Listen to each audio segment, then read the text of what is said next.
सन्नी देओल तुहाडे ही भाजपा के उम्मीदवार इतों जित के जा चुके हैं। जनता सन्नी देओल नूं लभदी है, कित्थे है सन्नी देओल? सन्नी देओल साहब किते पार्टी की एक्टिविटी बिजी ने जां किते अपने काम से बिजी ने, तो मेरा नहीं ख्याल है कोई इहदे च कोई संदेह होना चाहिए, ये कोई डाउट होना चाहिए। काम जनता का कोई नहीं हो रहा तो मैनू दसो, असी 24 घंटे राउंड द क्लॉक वो सेंटर का काम स्टेट का काम होए इस जनता नूं करन नूं तैयार हाँ। तुहाडा जिहड़ा इलैक्शन सी सलारिया वर्सिस पंजाब गौरमेंट होया पिया सी, सारी पंजाब की जिहड़ी मंत्री है वो सब इत्थे आके बैठे हुए सी, इत्थे डेरा लाए हुए सी, फिर भी तुसीं एक चंगी लीड हासिल की है, लेकिन उस तो बाद तुहाडी ही पार्टी ने वो हक जिहड़ा तुहाडे तो खोह लिता गया। जदों मेरी इलैक्शन सीगी, चीफ मिनिस्टर साहब पंजाब के इत्थे बैठे सीगे, उन्हां दी सारी मिनिस्ट्री इत्थे बैठी सीगी, एडमिनिस्ट्रेशन इत्थे बैठा सीगा, MLA इत्थे बैठे सीगे और सारा एडमिनिस्ट्रेशन उन्होंने नाल सीगा। वो सलारिया वर्सिस कांग्रेस लीडरशिप सीगी, ये सच है। कांग्रेस ने गुरदासपुर की सीट जितने वास्ते साढ़े सब तो मजबूत लीडर जिहड़े अकाली दल के लंगा साहब सीगे उन्होंने चक के जेल च पाता, उन्होंने पता सीगा ये बाहर है तो सलारिया साहब जीत जाएगा। जदों चिंतपूर्णी मैडिकल कॉलेज तुसीं लिया, उस तो बाद कई सवाल चुके जाते सी कि इत्थे ना तो सीटां का भी इशू रहा, उत्थे थां नूं लैके इशू रहा, लेकिन जब एड्डी वड्डी महामारी आई हुई सी उदों चिंतपूर्णी ही काम आया। ये कांग्रेस की सरकार सीगी जिन्हां ने बंद करने वास्ते कॉलेज नूं सब कुछ किया, हॉस्पिटल नूं बंद करने वास्ते सब कुछ किया और बंद करवाने की कोई इन्होंने कसर नहीं छड़ी। मैं सुप्रीम कोर्ट तो ऑर्डर लैके आया ये कॉलेज चलाने वास्ते, और अज जदों कॉलेज और हॉस्पिटल की कांग्रेस की लीडरशिप नूं जरूरत सीगी, मैं उन्होंने कहने का मौका नहीं दिता। हॉस्पिटल नहीं, पूरा hospital, nursing staff, doctor, infrastructure, 500 bad, 293 apartment, सब कुछ तुहाडे हवाले है। उन्होंने हैंडओवर किया, हैंडिंग ओवर टेकिंग ओवर, और उन्होंने अज मैनू वापस करना है 7 महीनों के बाद। नाट ए सिंगल रुपी मैं किसी तो 1 रुपया चार्ज नहीं किया, सिर्फ मैं अपने परिवारों वास्ते, इस हल्के के लोगों वास्ते कि कोई किसी के कार कोई बुरी खबर ना आए कि कोरोना नाल किसी की डेथ हो गई है, ये सारा उहदे वास्ते किया गया है। बीजेपी कहती पई है कि किसानों के हक दे विच फैसला है, किसानों को समझा नहीं पा रही बीजेपी। तुहाडी काफ़ी उपर जिहड़ी वड्डी लीडरशिप है उन्हां नाल गलबात रहिंदी है, तुहाडी कोई गल होई किसी वड्डे लीडर नाल कि किसानों के मुद्दे नूं किद्दां सुलझाया जा सके? साडे एग्रीकल्चर मिनिस्टर तोमर जी वो मेरे साडे बीजेपी के सब तो काबलियत वाले मिनिस्टर ने एट द मोमेंट, और दलेर बंदे ने, वो तुहाडी 100% तुहानूं सुनगे। जे तुहाडी कोई प्रॉब्लम होगी उन्होंने सॉल्व कर, तुसीं जदों आना चाहो, मैनू मेरा फोन नंबर सारिਆਂ ਕੋਲ ਤੁਹਾਡੇ ਕੋਲ हैगा, मैनू फोन करो, डेट फिक्स करके मैं तुहानूं देना, 1 to 1 बिठा के हर मिसअंडरस्टैंड नूं दूर करदा। और असी एज ए बीजेपी कार्यकर्ता, एज ए प्रधानमंत्री माननीय Narendra Modi ji, agriculture minister as a Tomar साहब ਜਾਂ ਸਾਡੇ ਪ੍ਰਧਾਨ ਡਾਡਾ ਸਾਹਿਬ, ਤੁਹਾਡੇ ਨਾਲ 100% ਪਹਿਲੇ ਸੀਗੇ, ਅੱਜ ਵੀ ਹੈ ਨਾ, ਕੱਲ ਵੀ ਰਹਿਣਗੇ।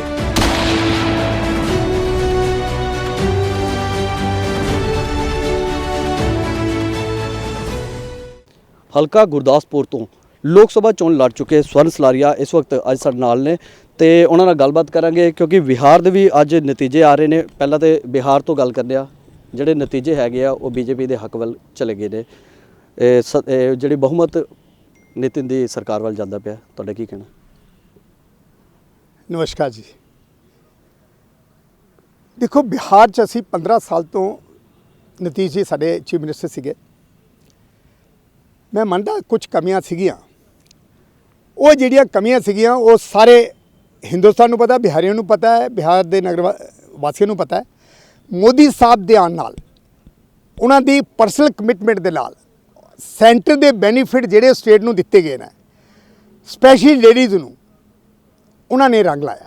और ये मोदी जी का, बाकी सारी लीडरशिप तो डेफिनेटली उन्होंने मेरी दिलों बधाई है, लेकिन जो कुछ अज उल्ट फेर होया है माननीय प्रधानमंत्री मोदी जी के आने नाल, उन्होंने कमिटमेंट नाल, और उन्होंने जिहड़ा पूरे हिंदुस्तान वास्ते स्पैशली बिहार नूं जिहड़ा पैकेज दिता है, ये उहदा परिवर्तन जिहड़ा लोकां दे दिलां 'च सीगा कि नहीं जी तेजस्वी आएगा, अज ये सामने तुसीं देख सकते हो अपनी TV स्क्रीन पर कि बीजेपी लीड कर रही है। और मैं सारी लीडरशिप नूं बीजेपी की दिल की गहराइयों तो बधाई देना, माननीय प्रधानमंत्री जी नूं, साडे प्रधान माननीय नड्डा जी नूं, ਹਾਂ ਸਾਡੇ ਹੋਮ ਮਿਨਿਸਟਰ ਅਮਿਤ ਸ਼ਾਹ ਜੀ ਨੂੰ ਉਹ ਥੋੜ੍ਹੇ ਠੀਕ ਨਹੀਂ ਸੀਗੇ, but I am very sure ਕਿ ਉਹ ਸਾਰੀ ਪਲਾਨਿੰਗ ਤਾਂ ਉਹੀ ਕਰਦੇ ਨੇ ਬੈਠ ਕੇ ਉੱਤੇ।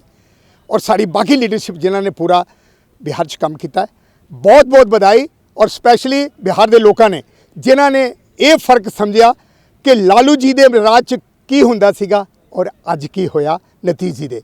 ਉਹ ਜੰਗਲ ਰਾਜ ਖਤਮ ਹੋਇਆ, ਸੜਕਾਂ ਬਣੀਆਂ, ਪ੍ਰੋਗਰੈਸ ਹੋਈ, ਬਿਜਲੀ ਆਈ, ਜਿਹੜੇ ਆਵਾਸ ਯੋਜਨਾ ਥੀ ਉਹ ਇੰਪਲੀਮੈਂਟ ਕੀਤੇ ਗਿਆ, ਉਜਵਲ ਯੋਜਨਾ ਇੰਪਲੀਮੈਂਟ ਕੀਤੀਆਂ ਗਈਆਂ। ਇਹ ਸਾਰਾ ਉਹਨਾਂ ਦਾ ਰਿਜ਼ਲਟ ਹੈਗਾ, ਉਹਦੀ ਵਜ੍ਹਾ ਨਾਲ ਅਸੀਂ ਅੱਜ ਜਿੱਤ ਰਹੇ ਹਾਂ। ਸਲਾਰੀ ਸਾਹਿਬ, ਗੁਰਦਾਸਪੁਰ ਹਲਕੇ ਤੋਂ ਤੁਸੀਂ ਬਾਈ ਇਲੈਕਸ਼ਨ ਲੜ ਚੁੱਕੇ ਹੋ। ਸੰਨੀ ਦਿਓਲ ਤੁਹਾਡੇ ਹੀ ਭਾਜਪਾ ਦੇ ਉਮੀਦਵਾਰ ਇੱਥੋਂ ਜਿੱਤ ਕੇ ਜਾ ਚੁੱਕੇ ਨੇ। ਜਨਤਾ ਸੰਨੀ ਦਿਓਲ ਨੂੰ ਲੱਭਦੀ ਹੈ, ਕਿੱਥੇ ਹੈ ਸੰਨੀ ਦਿਓਲ? ਦੇਖੋ ਜੀ, ਜਨਤਾ ਨੇ ਵੋਟ ਪਾਏ ਨੇ ਬੀਜੇਪੀ ਨੂੰ, ਔਰ ਸੰਨੀ ਦਿਓਲ ਬੀਜੇਪੀ ਦੇ ਮੈਂਬਰ ਆਫ ਪਾਰਲੀਮੈਂਟ ਨੇ। ਅਗਰ ਸੰਨੀ ਦਿਓਲ ਜੀ ਅੱਗੇ ਪਿੱਛੇ ਹੈਗੇ ਤੇ ਅਸੀਂ ਬੈਠੇ ਨੇ, ਅਸੀਂ ਲੋਕਾਂ ਦੀ ਜਿਹੜੀ ਵੀ ਪ੍ਰੋਬਲਮ ਹੈ ਅਸੀਂ ਸਾਰਟ ਆਊਟ ਕਰਨ ਨੂੰ ਤਿਆਰ ਹਾਂ। ਜੇ ਸੰਨੀ ਦਿਓਲ ਸਾਹਿਬ ਕਿਤੇ ਪਾਰਟੀ ਦੀ ਐਕਟੀਵਿਟੀ 'ਚ ਬਿਜ਼ੀ ਨੇ ਜਾਂ ਉਹ ਕਿਤੇ ਆਪਣੇ ਕੰਮ 'ਚ ਬਿਜ਼ੀ ਨੇ, ਤਾਂ ਮੇਰਾ ਨਹੀਂ ਖਿਆਲ ਹੈ ਕੋਈ ਇਹਦੇ 'ਚ ਕੋਈ ਸੰਦੇਹ ਹੋਣਾ ਚਾਹੀਦਾ, ਇਹ 'ਚ ਕੋਈ ਡਾਊਟ ਹੋਣਾ ਚਾਹੀਦਾ। ਕੰਮ ਜਨਤਾ ਦਾ ਕੋਈ ਨਹੀਂ ਹੋ ਰਿਹਾ ਤੇ ਮੈਨੂੰ ਦੱਸੋ, ਅਸੀਂ 24 ਘੰਟੇ ਰਾਉਂਡ ਦਾ ਕਲਾਕ, ਉਹ ਸੈਂਟਰ ਦਾ ਕੰਮ ਸਟੇਟ ਦਾ ਕੰਮ ਹੋਏ, ਇਸ ਜਨਤਾ ਨੂੰ ਕਰਨ ਨੂੰ ਤਿਆਰ ਹਾਂ। ਬੀਜੇਪੀ ਦੇ ਕਾਰਜਕਰਤਾ ਹੈ, ਸੰਨੀ ਦਿਓਲ ਵੀ ਬੀਜੇਪੀ ਦੇ ਕਾਰਜਕਰਤਾ ਨੇ, ਤੇ ਮੈਨੂੰ ਨਹੀਂ ਲੱਗ ਰਿਹਾ ਕੋਈ ਇਦਾਂ ਦੀ ਸੋਚ ਹੋਣੀ ਚਾਹੀਦੀ ਕਿ ਸੰਨੀ ਦਿਓਲ ਨੂੰ ਲੈ ਕੇ ਆਓ। ਸੰਨੀ ਦਿਓਲ ਕੋਈ ਹੋਰ ਕੰਮ ਕਰ ਰਹੇ ਹੋਣੇ ਪਾਰਟੀ ਦਾ। ਸਲਾਰੀਆ ਸਾਹਿਬ, ਬਾਈ ਇਲੈਕਸ਼ਨ ਦੇ ਵਿੱਚ ਜੇਕਰ ਚੁਣਾਵ ਦੀ ਗੱਲ ਕਰੀਏ, ਤੁਹਾਡਾ ਜਿਹੜਾ ਇਲੈਕਸ਼ਨ ਸੀ ਸਲਾਰੀਆ ਵਰਸਸ ਪੰਜਾਬ ਗਵਰਨਮੈਂਟ ਹੋਇਆ ਪਿਆ ਸੀ। ਸਾਰੀ ਪੰਜਾਬ ਦੀ ਜਿਹੜੀ ਮੰਤਰੀ ਹੈ ਉਹ ਸਭ ਇੱਥੇ ਆ ਕੇ ਬੈਠੇ ਹੋਏ ਸੀ, ਇੱਥੇ ਡੇਰਾ ਲਾਏ ਹੋਏ ਸੀ। ਫਿਰ ਵੀ ਤੁਸੀਂ ਇੱਕ ਚੰਗੀ ਲੀਡ ਹਾਸਿਲ ਕੀਤੀ ਹੈ, ਲੇਕਿਨ ਉਸ ਤੋਂ ਬਾਅਦ ਤੁਹਾਡੀ ਹੀ ਪਾਰਟੀ ਨੇ ਉਹ ਹੱਕ ਜਿਹੜਾ ਤੁਹਾਡੇ ਤੋਂ ਖੋਹ ਲਿੱਤਾ ਗਿਆ। ਦੂਜੇ ਬੰਦੇ ਨੂੰ ਉਮੀਦਵਾਰ ਦੇ ਇੱਥੇ ਚੁਣਿਆ ਗਿਆ ਲੋਕ ਸਭਾ ਦਾ, ਤੇ ਪੈਰਾਸ਼ੂਟ ਕੈਂਡੀਡੇਟ ਦੀ ਜਿਹੜੀ ਸ਼ੁਰੂ ਤੋਂ ਲੋਕੀ ਪਠਾਨਕੋਟ ਹਲਕੇ ਦੇ ਲੋਕ ਕਹਿੰਦੇ ਸੀ ਕਿ ਪੈਰਾਸ਼ੂਟ ਜਿਹੜਾ ਕੈਂਡੀਡੇਟ ਨਹੀਂ ਚਾਹੀਦਾ, ਲੇਕਿਨ ਫਿਰ ਉੱਦਾਂ ਹੀ ਬਾਹਰੋਂ ਕੈਂਡੀਡੇਟ ਸੱਦ ਲੈਂਦੇ ਆ, ਆਪਣੇ ਲੋਕਾਂ ਨੂੰ ਨਜ਼ਰਅੰਦਾਜ਼ ਕਰਦੇ ਆ। ਤੁਹਾਨੂੰ ਹਰ ਵਾਰ ਨਜ਼ਰਅੰਦਾਜ਼ ਕੀਤਾ ਜਾਂਦਾ ਹੈ। ਦੇਖੋ ਜੀ, ਮੈਂ ਭਾਰਤੀ ਜਨਤਾ ਪਾਰਟੀ ਦੀ ਲੀਡਰਸ਼ਿਪ ਦਾ ਬਹੁਤ ਧੰਨਵਾਦ ਕਰਦਾ। ਉਹਨਾਂ ਨੇ ਮੈਨੂੰ ਬਹੁਤ ਇੱਜ਼ਤ ਬਖਸ਼ੀ, ਬਹੁਤ ਕੁਝ ਦਿੱਤਾ, ਮੈਨੂੰ ਬੜੀਆਂ ਤਗੜੀਆਂ ਪੋਜੀਸ਼ਨ ਦਿੱਤੀਆਂ ਜਿੱਥੇ ਮੈਂ ਆਪਣੇ ਆਪ ਨੂੰ ਕੰਮ ਕਰਕੇ ਲੋਕਾਂ ਦੇ ਵਿੱਚ ਅੱਜ ਇਸ ਲੈਵਲ ਤੱਕ ਪੁੱਜਿਆ ਕਿ ਮੈਨੂੰ ਬਾਈ ਇਲੈਕਸ਼ਨ ਕੈਂਡੀਡੇਟ ਡਿਕਲੇਅਰ ਕੀਤਾ ਗਿਆ। ਹਾਂ, ਅਨਫੋਰਚੂਨੇਟ ਰਿਹਾ, ਕਾਂਗਰਸ ਦੀ ਸਰਕਾਰ ਬਣੀ ਸੀਗੀ, ਜਲਦੀ ਬਣੀ ਸੀਗੀ, ਔਰ ਬਿਲੀਵ ਕਰੋ ਕਿ ਕਾਂਗਰਸ ਨੇ ਗੁਰਦਾਸਪੁਰ ਦੀ ਸੀਟ ਜਿੱਤਣ ਵਾਸਤੇ ਸਾਡੇ ਸਭ ਤੋਂ ਮਜ਼ਬੂਤ ਲੀਡਰ ਜਿਹੜੇ ਅਕਾਲੀ ਦਲ ਦੇ ਲੰਗਾ ਸਾਹਿਬ ਸੀਗੇ, ਉਹਨਾਂ ਨੂੰ ਚੱਕ ਕੇ ਜੇਲ੍ਹ 'ਚ ਪਾਤਾ। ਉਹਨਾਂ ਨੂੰ ਪਤਾ ਸੀਗਾ ਇਹ ਬਾਹਰ ਇੱਥੇ ਸਲਾਰੀਆ ਸਾਹਿਬ ਜਿੱਤ ਜਾਏਗਾ, ਔਰ ਕਾਂਗਰਸ ਨੇ ਸਾਰੇ ਹੱਥਕੰਡੇ ਬਣਾਏ ਜਿਹਦੇ ਨਾਲ ਕਿ ਉਹ ਜਿੱਤੇ। ਪਰ ਉਹਨਾਂ ਦੀ ਜਿੱਤ ਨਹੀਂ ਹੈ, ਉਹਦੇ ਬਾਅਦ ਤੁਸੀਂ ਦੇਖ ਹੀ ਲਿਆ ਕੀ ਹੋਇਆ। ਹਾਂ, ਇਹ ਵੀ ਮੈਂ ਮੰਨਦਾ ਕਿ ਜਦੋਂ ਮੇਰੀ ਇਲੈਕਸ਼ਨ ਸੀਗੀ, ਚੀਫ ਮਿਨਿਸਟਰ ਸਾਹਿਬ ਪੰਜਾਬ ਦੇ ਇੱਥੇ ਬੈਠੇ ਸੀਗੇ, ਉਹਨਾਂ ਦੀ ਸਾਰੀ ਮਿਨਿਸਟਰੀ ਇੱਥੇ ਬੈਠੀ ਸੀਗੀ, ਐਡਮਿਨਿਸਟ੍ਰੇਸ਼ਨ ਇੱਥੇ ਬੈਠਾ ਸੀਗਾ, MLA ਇੱਥੇ ਬੈਠੇ ਸੀਗੇ, ਔਰ ਸਾਰਾ ਐਡਮਿਨਿਸਟ੍ਰੇਸ਼ਨ ਉਹਨਾਂ ਦੇ ਨਾਲ ਸੀਗਾ। ਉਹ ਸਲਾਰੀਆ ਵਰਸਸ ਕਾਂਗਰਸ ਲੀਡਰਸ਼ਿਪ ਸੀਗੀ, ਇਹ ਸੱਚ ਹੈ। ਕਿਉਂਕਿ ਬੀਜੇਪੀ ਦਾ ਮੈਂ ਬਾਈ ਇਲੈਕਸ਼ਨ ਸੀਗਾ, ਕੋਈ ਜ਼ਿਆਦਾ ਬੈਨੀਫਿਟ ਨਹੀਂ ਸੀਗਾ ਕਿ ਸੀਟ ਪਲੱਸ ਮਾਈਨਸ ਵੀ ਹੋ ਗਈ, ਔਰ ਮੇਰਾ ਖਿਆਲ ਹੈ ਉਹਨਾਂ ਕੋਲ ਕੋਈ ਰਿਪੋਰਟ ਹੋਏਗੀ। ਪਰ ਮੈਂ ਨਹੀਂ ਕਹਿ ਰਿਹਾ ਇੱਕ ਵਾਰੀ ਫਿਰ ਕਿ ਮੈਂ ਹਾਰਿਆ। ਕਾਂਗਰਸ ਜਿੱਤੀ ਹੈ ਮੈਨੂਪੂਲੇਸ਼ਨ ਨਾਲ, ਕਾਂਗਰਸ ਜਿੱਤੀ ਹੈ ਉਹਨਾਂ ਦੇ ਜਿਹੜੇ ਸਿਸਟਮ ਨਾਲ ਉਹਨਾਂ ਨੇ ਵੋਟ ਪਾਏ ਨੇ। ਕੋਈ ਗੱਲ ਨਹੀਂ, ਮੈਂ ਬੀਜੇਪੀ ਨੇ ਮੈਨੂੰ ਅਗਲੀ ਵਾਰ ਟਿਕਟ ਨਹੀਂ ਦਿੱਤੀ, ਕੋਈ ਮੈਟਰ ਨਹੀਂ ਕਰਦਾ, ਕਿਉਂਕਿ ਮੈਂ ਤੇ ਬੀਜੇਪੀ ਦਾ ਕਾਰਜਕਰਤਾ। ਉਹਨਾਂ ਦਾ ਆਦੇਸ਼ ਹੋਇਆ ਸੀਗਾ ਸੰਨੀ ਦਿਓਲ ਜੀ ਖੜੇ ਹੋ ਰਹੇ ਨੇ, ਸਲਾਰੀ ਜੀ ਜਿੱਤ ਕੇ ਆਉਣਾ ਚਾਹੀਦਾ ਹੈ, ਉਹ ਪੂਰਾ 100% ਆਨਰ ਹੋਇਆ। ਹਾਂ, ਸੰਨੀ ਦਿਓਲ ਜੀ ਥੋੜ੍ਹੇ, ਮੇਰਾ ਖਿਆਲ ਹੈ ਜਿਸ ਇੰਡਸਟਰੀ ਨੂੰ ਬਿਲੋਂਗ ਕਰਦੇ ਨੇ, ਆਪਣਾ ਰੋਟੀ ਵੀ ਖਾਣੀ ਹੈ, ਉਹਨਾਂ ਨੇ ਕੰਮ ਕਰਨਾ ਪੈਂਦਾ, ਇੰਨੇ ਪ੍ਰੈਕਟੀਕਲੀ ਨਹੀਂ ਹੋ ਸਕਦਾ। ਬਟ ਅਸੀਂ ਉਹਨਾਂ ਦੀ ਜਗ੍ਹਾ 'ਤੇ ਬੈਠੇ ਹਾਂ, ਕੋਈ ਕੰਮ ਹੋਏ ਜਨਤਾ ਦਾ ਅਸੀਂ ਕਰਨ ਨੂੰ ਤਿਆਰ ਹਾਂ। ਔਰ ਬੀਜੇਪੀ ਹਮੇਸ਼ਾ ਆਪਣੇ ਕਾਰਜਕਰਤਾ ਦਾ ਧਿਆਨ ਰੱਖਦੀ ਹੈ। ਉਹ ਤੁਹਾਡੇ ਸਾਹਮਣੇ ਇੱਕ ਲਾਈਵ ਐਗਜ਼ਾਮਪਲ ਹੈਗੀ ਹੈ, ਮਾਨਯ ਨਰਿੰਦਰ ਮੋਦੀ ਜੀ ਬੀਜੇਪੀ ਦੇ ਕਾਰਜਕਰਤਾ ਸੀਗੇ, ਕਿੱਥੋਂ ਕਿੱਥੇ ਆਏ ਨੇ, ਉਹ ਤੁਹਾਡੇ ਸਾਹਮਣੇ ਹੈ। ਤੇ ਮੈਨੂੰ ਪੂਰੀ ਉਮੀਦ ਹੈ ਕਿ ਬੀਜੇਪੀ ਇਹ ਜ਼ਰੂਰ ਦਿਮਾਗ 'ਚ ਰੱਖੇ ਕਿ ਸਲਾਰੀਆ ਸਾਹਿਬ ਸਾਡੇ ਅੱਛੇ ਕਾਰਜਕਰਤਾ ਨੇ, ਇਹਨਾਂ ਨੂੰ ਮੌਕਾ ਮਿਲਣਾ ਚਾਹੀਦਾ ਔਰ ਉਹ ਮੌਕਾ ਦੇਣਗੇ, ਔਰ ਮੈਂ ਜਨਤਾ ਦੀ ਸੇਵਾ ਕਰਦਾ ਰਹਾਂਗਾ। ਸਲਾਰੀਆ ਸਾਹਿਬ, ਚਿੰਤਪੁਰਨੀ ਮੈਡੀਕਲ ਕਾਲਜ ਦੀ ਗੱਲ ਕਰ ਲਈਏ, ਕਈ ਸਵਾਲ ਇਹਦੇ ਤੇ ਚੁੱਕੇ ਜਾਂਦੇ ਸੀ। ਜਦੋਂ ਚਿੰਤਪੁਰਨੀ ਮੈਡੀਕਲ ਕਾਲਜ ਤੁਸੀਂ ਲਿਆ, ਉਸ ਤੋਂ ਬਾਅਦ ਕਈ ਸਵਾਲ ਚੁੱਕੇ ਜਾਂਦੇ ਸੀ ਵੀ ਇੱਥੇ ਨਾ ਤੇ ਸੀਟਾਂ ਦਾ ਵੀ ਇਸ਼ੂ ਰਿਹਾ, ਉੱਥੇ ਥਾਂ ਨੂੰ ਲੈ ਕੇ ਇਸ਼ੂ ਰਿਹਾ। ਲੇਕਿਨ ਜਦੋਂ ਐਡੀ ਵੱਡੀ ਮਹਾਮਾਰੀ ਆਈ ਹੋਈ ਸੀ, ਉਦੋਂ ਚਿੰਤਪੁਰਨੀ ਹੀ ਕੰਮ ਆਇਆ।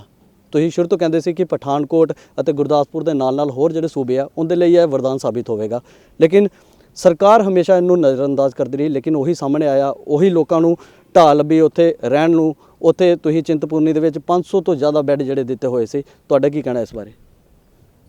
ਦੇਖੋ ਜੀ, ਮੈਨੂੰ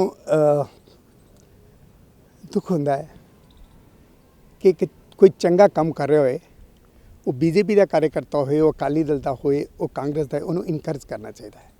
ਮੇਰਾ ਤਾਂ ਸ਼ੁਰੂ ਤੋਂ ਇਹ ਸੀਗਾ, ਮੈਂ ਇੱਥੇ ਪੈਦਾ ਹੋਇਆ, ਇੱਕ ਫਰੀडम फाइटर ਦਾ ਬੇਟਾ ਹਾਂ, ਕਿਸਾਨ ਹਾਂ, ਮਿਹਨਤ ਕਰਕੇ ਅਸੀਂ ਇੱਥੋਂ ਤੱਕ ਆਏ ਹਾਂ। ਜ਼ਿੰਦਗੀ ਸਭ ਕੁਝ ਆਪਣੇ ਵਾਸਤੇ ਕੀਤਾ, ਮੇਰੇ ਹਲਕੇ ਵਾਸਤੇ ਮੈਂ ਕੁਝ ਨਹੀਂ ਕੀਤਾ। ਇਹ ਮੌਕਾ ਸੀਗਾ, ਇਹ ਮੌਕਾ ਮੈਨੂੰ ਮਿਲਿਆ। ਔਰ ਜਦੋਂ ਮੈਨੂੰ ਇਹ ਲੱਗਿਆ ਲੋਕੀ ਕਹਿ ਰਹੇ ਸੀਟਾਂ ਨਹੀਂ ਆ ਰਹੀਆਂ, ਕੌਣ ਕਹਿ ਰਿਹਾ? ਮੇਰਾ ਕਾਲਜ ਰਿਕੋਗਨਾਈਜ਼ਡ ਕਾਲਜ ਹੈ। ਹੁਣ ਦਸੰਬਰ 'ਚ 150 ਬੱਚਿਆਂ ਦਾ ਸੀਟਾਂ ਨਹੀਂ ਆ ਰਹੀਆਂ ਨੇ, ਔਰ ਇਹ ਰੈਗੂਲਰ ਕਾਲਜ ਹੈ। ਇਹ ਸਾਡੇ ਪਠਾਨਕੋਟ ਵਾਸਤੇ, ਗੁਰਦਾਸਪੁਰ ਵਾਸਤੇ ਇਹ ਵਰਦਾਨ ਹੀ ਹੈਗਾ। ਔਰ ਮੈਂ ਯਕੀਨ ਦਿਲਾਣਾ, ਕਾਲਜ ਐਂਡ ਹਸਪੀਟਲ ਬੜਾ ਅੱਛੇ ਤਰੀਕੇ ਨਾਲ ਚੱਲ ਰਿਹਾ, ਕੋਈ ਪ੍ਰੋਬਲਮ ਨਹੀਂ ਹੈ। ਔਰ ਨਰਸਿੰਗ ਕਾਲਜ ਬੜੇ ਅੱਛੇ ਤਰੀਕੇ ਨਾਲ ਚੱਲ ਰਿਹਾ, ਰੈਗੂਲਾਈਜ਼ਡ ਹੈ, ਅਪਰੂਵਡ ਹੈ, ਰਿਕੋਗਨਾਈਜ਼ਡ ਹੈ। ਕਿਸੇ ਦੇ ਦਿਲ 'ਚ ਕੋਈ ਡਾਊਟ ਨਹੀਂ ਹੋਣਾ ਚਾਹੀਦਾ। ਵਿੱਚੋਂ ਥੋੜੀ ਬਹੁਤ ਪ੍ਰੋਬਲਮ ਹੋਈ ਹੈ, ਉਹਦੇ ਕਾਰਨ ਸੀਗੇ ਇਹ ਕਾਂਗਰਸ ਦੀ ਸਰਕਾਰ ਸੀਗੀ ਜਿਨ੍ਹਾਂ ਨੇ ਬੰਦ ਕਰਨ ਵਾਸਤੇ ਕਾਲਜ ਨੂੰ ਸਭ ਕੁਝ ਕੀਤਾ, ਹਸਪੀਟਲ ਨੂੰ ਬੰਦ ਕਰਨ ਵਾਸਤੇ ਸਭ ਕੁਝ ਕੀਤਾ, ਔਰ ਬੰਦ ਕਰਵਾਉਣ ਦੀ ਕੋਈ ਇਹਨਾਂ ਨੇ ਕਸਰ ਨਹੀਂ ਛੱਡੀ। ਮੈਂ ਸੁਪਰੀਮ ਕੋਰਟ ਤੋਂ ਆਰਡਰ ਲੈ ਕੇ ਆਇਆ ਇਹ ਕਾਲਜ ਚਲਾਉਣ ਵਾਸਤੇ। ਔਰ ਅੱਜ ਜਦੋਂ ਕਾਲਜ ਔਰ ਹਸਪੀਟਲ ਦੀ ਕਾਂਗਰਸ ਦੀ ਲੀਡਰਸ਼ਿਪ ਨੂੰ ਜ਼ਰੂਰਤ ਸੀਗੀ, ਮੈਂ ਉਹਨਾਂ ਨੂੰ ਕਹਿਣ ਦਾ ਮੌਕਾ ਨਹੀਂ ਦਿੱਤਾ। ਇੱਕ ਵਾਰੀ ਡੀਸੀ ਸਾਹਿਬ ਔਰ ਸਾਡੇ ਹੈਲਥ ਮਿਨਿਸਟਰ ਸਾਹਿਬ ਦਾ ਫੋਨ ਆਇਆ, ਔਰ ਸਾਡੇ ਸੋਨੀ ਸਾਹਿਬ, ਸਾਡੇ ਜਿਹੜੇ ਮਿਨਿਸਟਰ, ਉਹਨਾਂ ਨੇ ਕਿਹਾ ਸਲਾਰੀਆ ਜੀ ਹਸਪੀਟਲ ਚਾਹੀਦਾ ਤੁਹਾਡਾ। ਮੈਂ ਲਿਆ ਸਰ, ਹਸਪੀਟਲ ਨਹੀਂ, ਪੂਰਾ hospital, nursing staff, doctor, infrastructure, 500 bed, 293 apartment, ਸਭ ਕੁਝ ਤੁਹਾਡੇ ਹਵਾਲੇ ਹੈ। ਉਹਨਾਂ ਨੂੰ ਹੈਂਡਓਵਰ ਕੀਤਾ, ਹੈਂਡਿੰਗ ਓਵਰ, ਟੇਕਿੰਗ ਓਵਰ। ਔਰ ਉਹਨਾਂ ਨੇ ਅੱਜ ਮੈਨੂੰ ਵਾਪਿਸ ਕਰਨਾ ਹੈ 7 ਮਹੀਨਿਆਂ ਦੇ ਬਾਅਦ। ਨਾਟ ਏ ਸਿੰਗਲ ਰੁਪੀ ਮੈਂ ਕਿਸੇ ਤੋਂ 1 ਰੁਪਇਆ ਚਾਰਜ ਨਹੀਂ ਕੀਤਾ। ਸਿਰਫ ਮੈਂ ਆਪਣੇ ਪਰਿਵਾਰਾਂ ਵਾਸਤੇ, ਇਸ ਹਲਕੇ ਦੇ ਲੋਕਾਂ ਵਾਸਤੇ, ਕਿ ਕੋਈ ਕਿਸੇ ਦੇ ਘਰ 'ਚ ਕੋਈ ਬੁਰੀ ਖਬਰ ਨਾ ਆਏ ਕਿ ਕਰੋਨਾ ਨਾਲ ਕਿਸੇ ਦੀ ਡੈਥ ਹੋ ਗਈ ਹੈ, ਇਹ ਸਾਰਾ ਉਹਦੇ ਵਾਸਤੇ ਕੀਤਾ ਗਿਆ। ਔਰ ਕਿਸੇ ਸਾਡੇ ਹਲਕੇ ਦੇ ਨਿਵਾਸੀ ਨੂੰ ਇਹ ਹੁਣ ਡਾਊਟ ਨਹੀਂ ਹੋਣਾ ਚਾਹੀਦਾ ਕਿ ਕਾਲਜ ਨਹੀਂ ਚੱਲ ਰਿਹਾ। College professionally runs by us, medical college will be professionally run by us, hospital will be number 1 in this area. ਮੈਂ ਤੁਹਾਨੂੰ ਗਰੰਟੀ ਦੇਣਾ, ਇੱਦਾਂ ਦੀ ਕੋਈ ਗੱਲ ਨਹੀਂ ਹੈ। ਲੋਕਾਂ ਦੀ ਮਿਸਅੰਡਰਸਟੈਂਡਿੰਗ ਹੈ, ਉਹ ਹੁੰਦੀਆਂ ਨੇ, ਹੁੰਦੀਆਂ ਰਹਿਣਗੀਆਂ। ਸਲਾਜਾ ਸਾਹਿਬ, ਕਿਸਾਨ ਸੜਕਾਂ ਦੇ ਉੱਤੇ ਬੈਠੇ ਹੋਏ ਨੇ। ਬੀਜੇਪੀ ਕਹਿੰਦੀ ਪਈ ਹੈ ਕਿ ਕਿਸਾਨਾਂ ਦੇ ਹੱਕ ਦੇ ਵਿੱਚ ਇਹ ਫੈਸਲਾ ਹੈਗਾ, ਕਿਸਾਨਾਂ ਨੂੰ ਸਮਝਾ ਨਹੀਂ ਪਾ ਰਹੀ ਬੀਜੇਪੀ। ਤੁਹਾਡੀ ਕਾਫੀ ਉੱਪਰ ਜਿਹੜੀ ਵੱਡੀ ਲੀਡਰਸ਼ਿਪ ਆ, ਉਹਨਾਂ ਨਾਲ ਗੱਲਬਾਤ ਰਹਿੰਦੀ ਹੈ। ਤੁਹਾਡੀ ਕੋਈ ਗੱਲ ਹੋਈ ਕਿਸੇ ਵੱਡੇ ਲੀਡਰ ਨਾਲ ਕਿ ਕਿਸਾਨਾਂ ਦੇ ਮੁੱਦੇ ਨੂੰ ਕਿੱਦਾਂ ਸੁਲਝਾਇਆ ਜਾ ਸਕੇ? ਦੇਖੋ, ਮੈਂ ਕਿਸਾਨਾਂ ਨੂੰ, ਮੈਂ ਕਿਸਾਨ ਹੈਗਾ, ਸਭ ਤੋਂ ਪਹਿਲੇ ਮੈਂ ਹੱਥ ਜੋੜ ਕੇ ਬੇਨਤੀ ਕਰਦਾ ਮੇਰੇ ਕਿਸਾਨ ਪਰਿਵਾਰਾਂ ਨੂੰ। ਹੋ ਸਕਦਾ ਕੋਈ ਤੁਹਾਡੀ ਮਿਸਅੰਡਰਸਟੈਂਡਿੰਗ ਹੋ ਸਕਦਾ ਤੁਸੀਂ ਕਿਸੇ ਦੀ ਗੱਲਾਂ 'ਚ ਆ ਗਏ ਹੋਵੇ। ਮੈਂ ਯਕੀਨ ਦਿਲਾਣਾ, ਆਜ਼ਾਦੀ ਦੇ ਬਾਅਦ ਇਹ ਪਹਿਲਾ ਪ੍ਰਧਾਨ ਮੰਤਰੀ ਹੈ ਨਰਿੰਦਰ ਮੋਦੀ ਜੀ, ਜਿਨ੍ਹਾਂ ਨੇ ਇਹ ਕਿਹਾ ਸੀ ਕਿਸਾਨਾਂ ਦੀ ਆਏ ਡਬਲ ਹੋਏਗੀ, ਔਰ ਉਹ ਕਰਕੇ ਛੱਡਣਗੇ। ਜਿੱਥੋਂ ਤੱਕ ਕਿ ਐਕਟ ਦਾ ਸਵਾਲ ਹੈ, ਤੁਹਾਡੀ ਜੋ ਵੀ ਮਿਸਅੰਡਰਸਟੈਂਡਿੰਗ ਹੈਗੀ ਹੈ, ਮਿਹਰਬਾਨੀ ਕਰਕੇ ਮੈਨੂੰ ਦੱਸੋ ਤੁਸੀਂ ਕਦੋਂ। ਸਾਡੇ ਐਗਰੀਕਲਚਰ ਮਿਨਿਸਟਰ ਤੋਮਰ ਜੀ, ਉਹ ਸਾਡੇ ਬੀਜੇਪੀ ਦੇ ਸਭ ਤੋਂ ਕਾਬਲੀਅਤ ਵਾਲੇ ਮਿਨਿਸਟਰ ਨੇ ਐਟ ਦਾ ਮੋਮੈਂਟ। ਉਹ ਦਲੇਰ ਬੰਦੇ ਨੇ, ਉਹ ਤੁਹਾਡੀ 100% ਤੁਹਾਨੂੰ ਸੁਣਨਗੇ। ਜੇ ਤੁਹਾਡੀ ਕੋਈ ਪ੍ਰੋਬਲਮ ਹੋਏਗੀ ਉਹਨੂੰ ਸੋਲਵ ਕਰਨਗੇ। ਤੁਸੀਂ ਜਦੋਂ ਆਉਣਾ ਚਾਹੋ, ਮੈਨੂੰ ਮੇਰਾ ਫ਼ੋਨ ਨੰਬਰ ਸਾਰਿਆਂ ਕੋਲ ਤੁਹਾਡੇ ਕੋਲ ਹੈਗਾ, ਮੈਨੂੰ ਫ਼ੋਨ ਕਰੋ, ਡੇਟ ਫਿਕਸ ਕਰਕੇ ਮੈਂ ਤੁਹਾਨੂੰ ਦੇਣਾ। 1 to 1 ਬਿਠਾ ਕੇ ਹਰ ਮਿਸਅੰਡਰਸਟੈਂਡ ਨੂੰ ਦੂਰ ਕਰਦਾ। ਔਰ ਅਸੀਂ ਐਜ਼ ਏ ਬੀਜੇਪੀ ਕਾਰਜਕਰਤਾ, ਐਜ਼ ਏ ਪ੍ਰਧਾਨ ਮੰਤਰੀ ਮਾਨਯੋਗ Narendra Modi ji, agriculture minister as a Tomar ਸਾਹਿਬ, ਜਾਂ ਸਾਡੇ ਪ੍ਰਧਾਨ ਡਾਡਾ ਸਾਹਿਬ, ਤੁਹਾਡੇ ਨਾਲ 100% ਪਹਿਲੇ ਸੀਗੇ, ਅੱਜ ਵੀ ਹੈ ਨਾ, ਕੱਲ੍ਹ ਵੀ ਰਹਿਣਗੇ। ਔਰ ਮੈਂ ਗਾਰੰਟੀ ਤੁਹਾਨੂੰ ਦੇਣਾ, ਜਿੱਦਾਂ ਗੁਜਰਾਤ 'ਚ ਅੱਜ ਅਮੂਲ, ਉਹੀ ਅਮੂਲ ਹੈ ਜਿਹੜਾ ਅੱਜ ਨੰਬਰ 1 ਹੈ, ਕਿਉਂਕਿ ਉਹਨਾਂ ਨੇ ਸਿਸਟਮ ਅਡਾਪਟ ਕੀਤਾ ਹੈ ਕਿ ਇੱਕ ਕਮੇਟੀਆਂ ਬਣਾਈਆਂ, ਬੋਲਿਆ ਕਿ ਕਿਸਾਨਾਂ ਦਾ ਦੁੱਧ ਦਾ ਮੁੱਲ ਇੰਨਾ ਹੋਏਗਾ, ਸਾਰੇ ਆ ਕੇ ਇੱਥੇ ਦੁੱਧ ਛੱਡ ਕੇ ਜਾਓ, ਅਸੀਂ 3-4 ਰੁਪਇਆ ਜ਼ਿਆਦਾ ਮਹਿੰਗਾ ਵੇਚਾਂਗੇ ਪਰ ਲੀਟਰ। ਲੇਕਿਨ ਉਹ ਦੁੱਧ ਦੀ ਪ੍ਰੋਬਲਮ ਪਰਮਾਨੈਂਟ ਸੋਲਵ ਹੋ ਗਈ। ਸਾਡੇ ਕਿਸਾਨਾਂ ਨੂੰ ਅਗਰ ਗਵਰਨਮੈਂਟ ਪੰਜਾਬ ਦੀ ਕਾਂਗਰਸ ਗਵਰਨਮੈਂਟ ਚਾਹੇ ਕਿ ਪ੍ਰੋਬਲਮ ਇਹ ਸੋਲਵ ਕਰਨੀ ਹੈ ਤੇ 2 ਮਿੰਟ ਨਹੀਂ ਲੱਗਦੇ। ਕਿਸਾਨਾਂ ਨੂੰ ਅੱਗੇ ਨਿਕਲ ਕੇ ਆਣ ਕੇ ਤੁਹਾਡੀ ਜ਼ਿੰਮੇਵਾਰੀ ਅਸੀਂ ਲੈਂਦੇ ਹਾਂ। ਤੁਹਾਡੀਆਂ ਸਬਜ਼ੀਆਂ ਦਾ ਰੇਟ ਅਗਰ 100 ਰੁਪਏ ਦੀ ਮਾਰਕੀਟ 'ਚ ਵਿਕਦੀ ਹੈ, ਤੁਹਾਡੇ ਤੋਂ ਅਸੀਂ 85 ਰੁਪਏ ਚਲਾਂਗੇ। ਬਾਕੀ 15 ਰੁਪਏ ਜਿਹੜਾ ਬੈਨੀਫਿਟ ਹੈ ਅੱਗੇ ਲੋਕਾਂ ਨੂੰ ਮਿਲੇਗਾ। ਕਦੇ ਇਦਾਂ ਦੀ ਗੱਲ ਨਹੀਂ ਕੀਤੀ, ਕਿਸਾਨੀ ਦੀ ਮਦਦ ਦੀ ਗੱਲ ਨਹੀਂ ਕੀਤੀ, ਭੜਕਾਉਣ ਦੀ ਗੱਲ ਕੀਤੀ ਹੈ। ਜਿੰਨੇ ਲੀਡਰ ਇਨਵੋਲਵ ਨੇ, ਜਿੰਨੇ ਆੜਤੀ ਇਨਵੋਲਵ ਨੇ, ਇਹ ਸਾਰੇ ਆਪਣੇ ਬੈਨੀਫਿਟ ਵਾਸਤੇ, ਕਿਸਾਨਾਂ ਦੇ ਬੈਨੀਫਿਟ ਵਾਸਤੇ ਨਹੀਂ ਹੈ। ਕਿਸਾਨ ਭਰਾ ਨੂੰ ਬੇਨਤੀ ਹੈ, ਮੋਦੀ ਜੀ ਇਹ ਕਿੱਦਾਂ ਦੇ ਬੰਦੇ ਨੇ ਜਿਨ੍ਹਾਂ ਦਾ ਨਾ ਕੋਈ ਅੱਗੇ ਨਾ ਪਿੱਛੇ। ਤੁਸੀਂ ਉਹਨਾਂ ਦੇ ਪਰਿਵਾਰ ਹੋ, ਤੁਸੀਂ ਉਹਨਾਂ ਦਾ ਸਭ ਕੁਝ ਹੋ। ਉਹ ਤੁਹਾਨੂੰ ਕਦੇ ਡੈਮੇਜ ਨਹੀਂ ਕਰਨਗੇ, ਕਦੀ ਤੁਹਾਡਾ ਲਾਸ ਨਹੀਂ ਕਰਨਗੇ। ਹੱਥ ਜੋੜ ਕੇ ਬੇਨਤੀ ਕਰਦਾ, ਇਸ ਮਿਸ ਅੰਡਰਸਟੈਂਡਿੰਗ ਤੋਂ ਬਾਹਰ ਆਓ। ਉਹ ਤੁਹਾਡੀ ਇਹ ਪ੍ਰੋਬਲਮ ਸੋਲਵ ਕਰਨਗੇ, ਤੁਹਾਨੂੰ ਕਦੇ ਨਹੀਂ ਕਰਨਗੇ ਕਿ ਨੁਕਸਾਨ ਹੋ ਜਾਏ। ਔਰ ਮੈਂ ਯਕੀਨ ਨਾਲ ਕਹਿ ਰਿਹਾ, ਕੈਮਰੇ ਤੇ ਕਹਿ ਰਿਹਾ ਕਿ ਜਦੋਂ ਤੁਸੀਂ ਆਉਣਾ ਚਾਹੋ ਮੈਨੂੰ ਦੱਸੋ, ਮੈਂ ਤੁਹਾਨੂੰ ਨਾ ਕੇ ਐਗਰੀਕਲਚਰ ਮਿਨਿਸਟਰ ਦੀ ਦੇ ਨਾਲ ਸਾਹਮਣੇ 1 to 1 ਬਿਠਾ ਕੇ ਤੁਹਾਡੀ ਸਾਰੀ ਪ੍ਰੋਬਲਮ ਸੋਲਵ ਕਰਦਾ। ਸਲਾਰੀਆ ਜੀ, ਤੁਹਾਡੇ ਪੰਜਾਬ ਦੇ ਜਿਹੜੇ ਸਾਬਕਾ ਮੰਤਰੀ ਰਹਿ ਚੁੱਕੇ ਨੇ, ਸੁਰਜੀਤ ਸਿੰਘ ਜੈਣੀ ਦੀ ਗੱਲ ਕਰ ਲਈਏ, ਮਾਸਟਰ ਮੋਹਨ ਲਾਲ ਤੁਹਾਡੇ ਆਪਣੇ ਸ਼ਹਿਰ ਦੇ ਜਿਹੜੇ ਮੰਤਰੀ ਰਹਿ ਚੁੱਕੇ ਨੇ 2 ਵਾਰ, ਉਹ ਸਵਾਲ ਚੁੱਕ ਰਹੇ ਕਿ ਪੰਜਾਬ ਦੀ ਜਿਹੜੀ ਭਾਜਪਾ ਲੀਡਰਸ਼ਿਪ ਹੈ ਉਹ ਸਹੀ ਗੱਲ ਜਿਹੜੀ ਹੈ ਕੇਂਦਰ ਤੱਕ ਨਹੀਂ ਪਹੁੰਚਾ ਪਾ ਰਹੀ। ਤੁਸੀਂ ਕੀ ਕਹਿ ਸਕਦੇ ਹੋ ਇਹਦੇ ਬਾਰੇ ਕਿ ਜਿੰਨਾ ਕਰ ਇਹ 2 ਮੰਤਰੀ ਬੋਲ ਰਹੇ ਨੇ, ਕਿੰਨਾ ਕੁ ਸੱਚਾਈ ਹੈ ਇਸ ਗੱਲ ਦੇ ਵਿੱਚ? ਦੇਖੋ ਜੀ, ਮੈਂ ਇਸ ਗੱਲ 'ਚ ਕੋਈ ਡਿਸਪਿਊਟ ਨਹੀਂ ਕਰਨਾ ਚਾਹੁੰਦਾ, ਉਹਨਾਂ ਦੀ ਪਰਸਨਲ ਰਾਏ ਹੋ ਸਕਦੀ ਹੈ। ਲੇਕਿਨ ਸਾਡੀ ਲੀਡਰਸ਼ਿਪ ਅੱਜ ਵੀ ਸੈਂਟਰ 'ਚ ਕਿਸੇ ਨੂੰ ਇਨਵਾਈਟ ਕਰਨ ਨੂੰ ਰਾਜੀ ਹੈ, ਮਿਲਣ ਨੂੰ ਰਾਜੀ ਹੈ।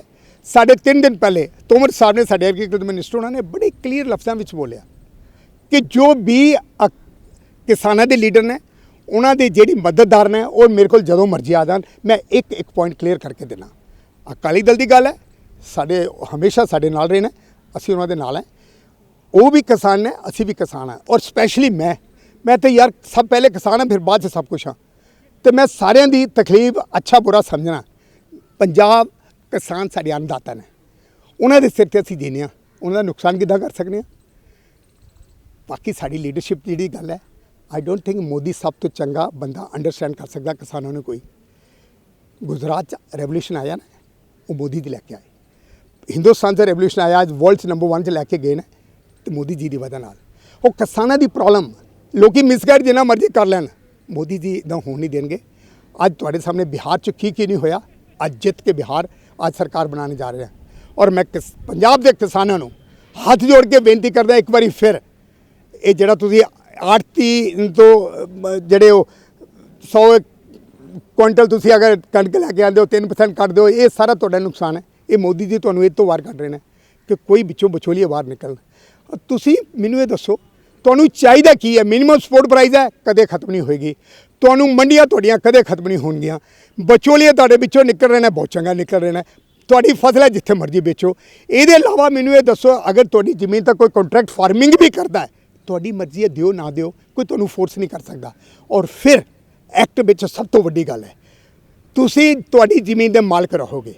ਤੁਹਾਡੀ ਜ਼ਮੀਨ ਕੋਈ ਤੁਹਾਡੇ ਤੋਂ ਲੈ ਨਹੀਂ ਸਕਦਾ, ਨਾ ਉਹਨੂੰ ਬੈਂਕ ਨੂੰ ਮੌਰਗੇਜ ਕਰ ਸਕਦਾ, ਨਾ ਕੁਝ ਕਰ ਸਕਦਾ। ਹਾਂ, ਤੁਸੀਂ ਟਰਮੀਨੇਟ ਜਬ ਚਾਹੋ ਕਰ ਸਕਦੇ ਹੋ।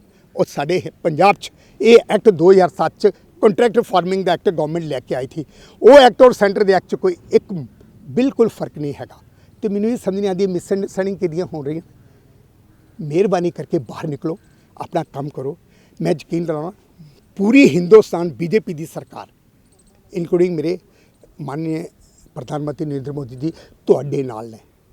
ਤੁਹਾਡੀ ਇੱਕ ਪ੍ਰੋਬਲਮ ਅਸੀਂ ਸੋਲਵ ਕਰਾਂਗੇ। ਨਿਕਲ ਕੇ ਆਓ, ਸਾਡੇ ਨਾਲ ਬੈਠੋ, ਕਿਸੇ ਦੀਆਂ ਗੱਲਾਂ ਵਿੱਚ ਮਤ ਆਓ।